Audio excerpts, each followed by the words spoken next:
ফ্যানটা চলছিল বন্ধ করে দিলাম, কারণ ফ্যানের আওয়াজে ভয়েসটা ঠিক ক্লিয়ার আসবে না। তো দেখো আমি অনেক দিন পরে শাড়ি পরেছি, আমাকে কেমন লাগছে বলো কমেন্টে। কালকে আমি টিটিনাস দিয়ে এসেছি, আর আমার শোকেছে যে কটা চুড়িদার আছে আর ব্লাউজ আছে সব 3/4 হাতা, সেই জন্য আমার বাধ্য হয়ে এইটা পরতে হলো। খুঁজে খুঁজে একটা পুরনো ব্লাউজ হাফ হাতা পেলাম, সেই জন্য এইটা পরলাম। আর কারণ এটা পরেছি কারণ আজকে আমার ভ্যাকসিন আছে। আর ভ্যাকসিন কী জন্য দেবো দেখো, এই যে আমার বিড়ালে এই যে দেখতে পাচ্ছ, বিড়ালে আমার আঁচড়ে নিয়েছে, এর জন্য আমাকে ভ্যাকসিন দিতে হবে। এটা সামান্য আঁচড়ানো, কিন্তু ডক্টর বলেছে ভ্যাকসিন দিতেই হবে।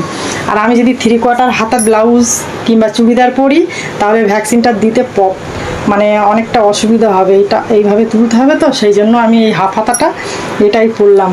তো তোমরা খারাপ কমেন্ট কিছু করো না। আর চলো ভ্যাকসিনটা দিয়ে আসি।